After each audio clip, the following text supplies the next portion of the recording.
Assalamualaikum warahmatullahi wabarakatuh. Perkenalkan, nama saya Arifin Mansyah dengan NPM 23.129. Di sini saya akan mempresentasikan tugas UTS saya, yaitu Hukum Pidana dan Perkembangan. Dan dosen pembimbingnya Pak Paris Farijal Jodi. Oke, yang pertama ada kronologi kasus. Satu keluarga yang terdiri dari 4 orang ditemukan tewas karena diduga melakukan aksi bunuh diri dengan melompat di apartemen Teluk Intan, Tower Topaz, Penjaringan, Jakarta Utara. Keempatnya adalah ada inisial EA, 50 tahun, yang kedua ada AYL, 50 tahun, dan yang ketiga ada JWA, 13 tahun, dan yang terakhir JL, 16 tahun.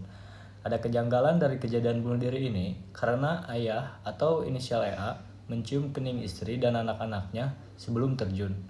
Korban terikat tali, lalu korban sudah 2 tahun tidak menempati hunian. Yang kedua ada identifikasi kasus. Kasus yang telah saya identifikasi yaitu satu keluarga lompat dari apartemen. Keluarga tersebut terdiri dari sepasang orang tua dan kedua anaknya. Menurut berita yang beredar, kasus bunuh diri sekeluarga di Jakut layak disebut kasus pidana. Karena dalam kasus bunuh diri sekeluarga terdapat indikasi pembunuhan.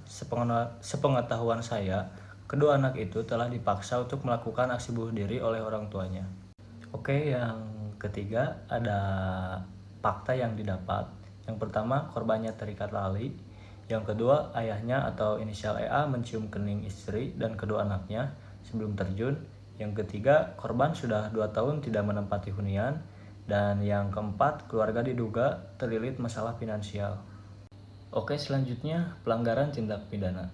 Dalam pendataan polisi, tetap peristiwa memilukan itu seharusnya dicatat sebagai kasus pidana. Tindak pidana yang dimaksud adalah terkait pembunuhan terhadap anak dengan modus memaksa anak untuk melompat dari gedung tinggi.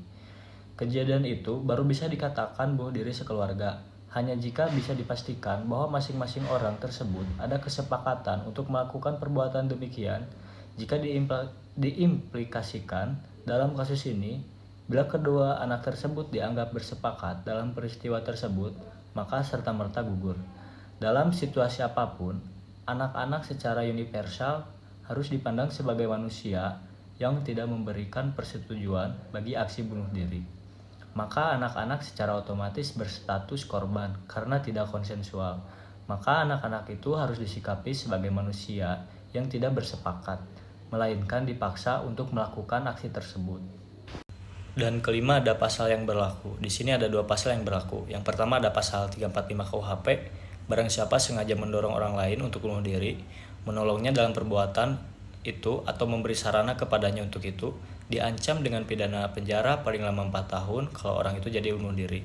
Yang kedua ada pasal 462 Undang-Undang Nomor 1 Tahun 2023. Setiap orang yang mendorong, membantu atau memberi sarana kepada orang lain untuk bunuh diri dan orang tersebut mati karena bunuh diri dipidana dengan pidana penjara paling lama 4 tahun.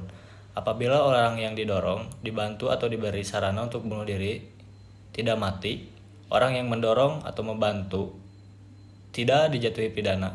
Hal ini didasarkan pada pertimbangan bahwa bunuh diri bukanlah suatu tindak pidana. Oleh karena itu, percobaan untuk melakukan bunuh diri tidak diancam dengan pidana.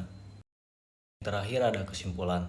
Jadi, kesimpulan yang saya dapat dari kasus tindak pidana ini dapat disimpulkan tindak pidana pembunuhan dan tindak pidana membantu orang lain bunuh diri merupakan delik yang berbeda yang diatur dalam pasal-pasal yang berbeda dan unsur-unsur tindak pidananya pun juga berbeda.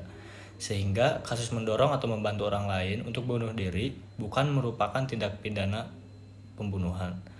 Seseorang dapat dijerat pasal 345 atau pasal 462 Undang-Undang Nomor 1 Tahun 2023 jika memenuhi unsur dengan sengaja mendorong, membantu atau memberikan sarana kepada orang lain untuk bunuh diri, dan jika orang tersebut jadi membunuh dirinya sendiri. Oke, segitu saja presentasi tugas UTS saya. Mohon maaf bila ada kesalahan dalam tutur kata atau ada yang kurang tepat dari materi saya. Wassalamualaikum warahmatullahi wabarakatuh.